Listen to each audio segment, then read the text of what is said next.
Somebody please say a prayer for Pete Prisco. Earlier in the week, our guy Pete released his top 100 players list in the NFL, and Twitter readied its crosshairs. One notable omission: Minkah Fitzpatrick clapped back at Pete on Twitter saying, "No one agrees with you, but I appreciate the fuel." Let's hash it out. Our Bryant McFadden is joined by Minkah and Hayward right now on HQ. Thank you, Joe. We have a special segment here on CBS Sports HQ called Steelers Saturday.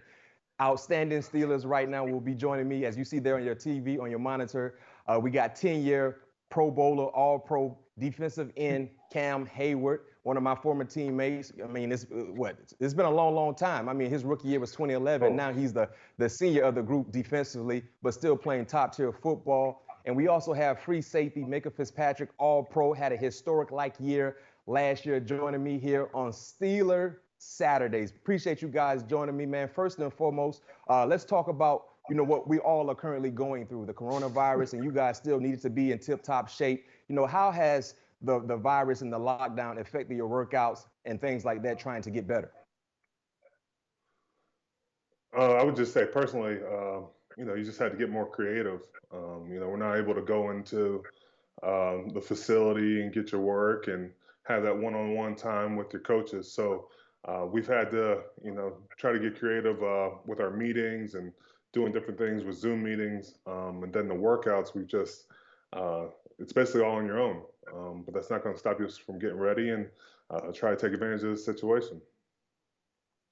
And Minkah, when you look at, your situation being traded during the season and, of course, getting into rhythm defensively, what were you trying to accomplish this offseason to continue to be a top-tier player, but also be able to duplicate what you did last year, but even do it at a higher level? Yeah, one thing that I really been trying to focus on is just the details of the game. Last year, I came in halfway or 2 weeks into the season, and I didn't really have a grasp of the details of our scheme. We don't run a super complex system, but it is a difficult system. And when you know the details and you know what everybody is doing around you, from the front line to the other corner to the other safety, it allows you to play faster. And I'm an instinctive player, and I rely on knowing what people are doing around me, so I could also rely on my instincts. And for like last year, I wasn't really able to do that until the latter end of the season. And I feel like this offseason I've been watching a lot of film of myself, of my teammates, just seeing how we play, because we're not together right now. So I've just been watching a lot of film and breaking that down and understanding the playbook more, so I could just go out there and play even faster than I did last year. Minkah, talk about the difference in how Pittsburgh utilized you compared to what the Miami Dolphins were doing with you, because it seemed like it was night and day. When you jumped into a Pittsburgh Steelers uniform, the Alabama playmaker started to emerge. But talk about the differences in those defenses and how they utilize you in Pittsburgh. Yeah, we got my rookie year. I played nickel and I played corner, and that was pretty much it. I think it was split like 70-30 between nickel and corner. And this past season we got the new coaching staff that came in, and they thought my skill set was best suited for strong safety. They compared me. They want to be like a Patrick Chung player in the Patriot system. Patrick Chung is a great player, versatile guy, makes a lot of plays, but I knew that my skill set was different than his right now. But yeah, they played me real close to the line of scrimmage, sometimes on the line of scrimmage, in the box, playing the linebacker slash strong safety type guy. In practice, I was doing the same. I wasn't really doing coverage drills. I was just doing, taking on blockers and, just learning how to adjust to different run schemes and stuff like that. And, it was good and all, but I just didn't think it was maximizing my skill set. And then when I came to Pittsburgh, they immediately just plugged me into the free safety spot and said, just this is your skills. This is going to maximize your skill set by playing you back here. You're an instinctive guy. You have range. You're athletic, and you go and get the ball. You like being around the ball, and we think that free safety is going to maximize that skill set. And I think this past season, showed what my skill set actually is. You know, I'm not a strong safety who's, you know, taking on pulling guards and tackles and other stuff like that.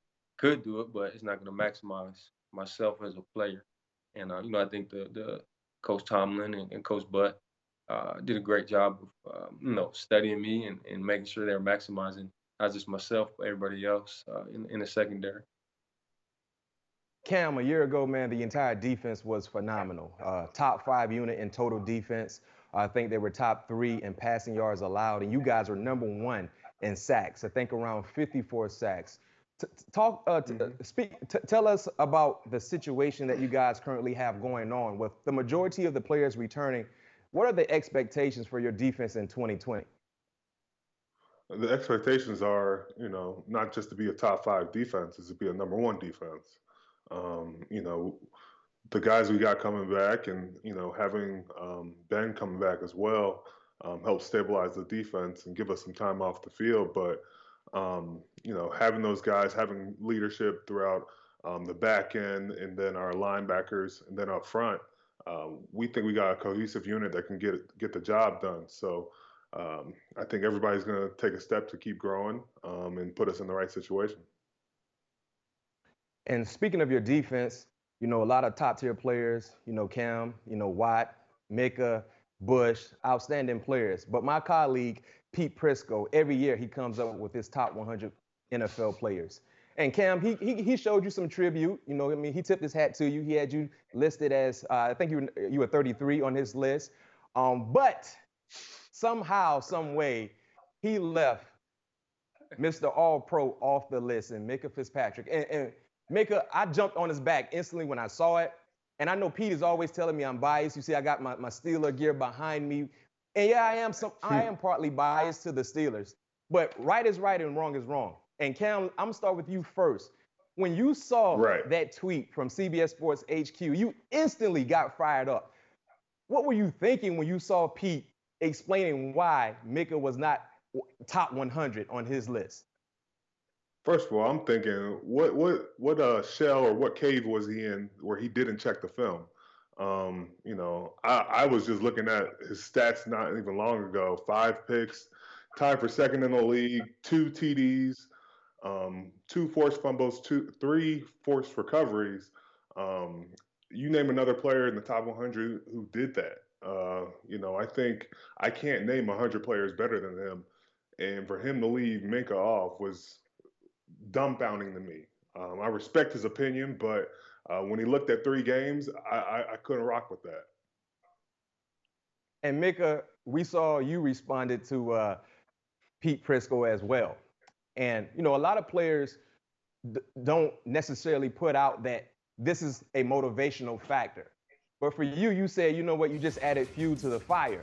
You know, tell us a little bit about what you mean when you said that. You know, usually I don't be paying attention to the media stuff and this and that because, you know, a lot of it is just opinion and everybody has bias and different stuff like that. And, you know, I seen it when it first came out, and honestly, I laughed at it. Not in a disrespectful way, but I was just like, you know, it's whatever. You know, he's entitled to his opinion. You know, he thinks he's right and all this other stuff. And then I was actually I was trying to get myself fired up. I was about to go work out, right? And I was trying to get myself fired up. I just needed a little fuel. And so I kept watching the video, you know what I'm saying, to, you know, get myself hyped up for the workout and get right and whatnot. And then I was just like, you know what, I'm gonna say something to him. So I just responded.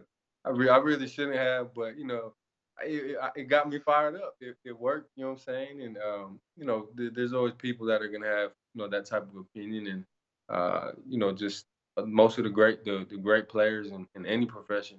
You know, we just seen with the MJ documentary how he used you know, people's opinions and people's words against him. You know what I'm saying? And, you know, I think sometimes it's beneficial. You know, just to use it as motivation. It's not beneficial to be looking at it all the time and you know, letting them control your thoughts and your confidence. But I think it's beneficial to use it as fuel and as motivation. You know what I'm saying? In Alabama, we would put like quotes from the other team. You know what I'm saying? In our lockers, what they said about us, how they're gonna beat us and roll us out and all this other stuff. it worked. You know what I'm saying? Even though some of it might not even been true, but it worked. If you're a competitor and somebody says something sideways about you, they're gonna want to go out there and prove them wrong. And you know what I think you should do, Minkah, just to continue to add more fuel to the fire? You should go ahead and just photocopy a picture of Pete Prisco's face and put it in your locker room. So any day you get ready to lace up your cleats, on the south side, before you leave your locker room, guess who you're looking at? Pete Prisco. Left you off the top 100. Yeah, I think that'd be a good idea. Yeah, make sure you get a nice photocopy picture from Pete Prisco with his bald head and everything, and just have it taped in your locker. That would definitely get you fired up. The last question, though, for you, Minkah, and of course, Cam, with you being a part of the Steelers organization your entire career, you know how much the fans love the Pittsburgh Steelers. You can be a practice squad player, a starter, role player. But, Minkah, what you saw from Pete Prisco's tweet was the backing of Steeler Nation. And I was tagged in the Twitter also. It felt like my phone was having a seizure because it was vibrating since those tweets came out, because fans have been coming to your defense. But how does that make you feel to see Steeler Nation coming to your defense? It makes me feel good that we have such a strong fan base. They're honestly the best in the world. You know what I'm saying? There's nothing really like it. The city of Pittsburgh lives and breathes sports.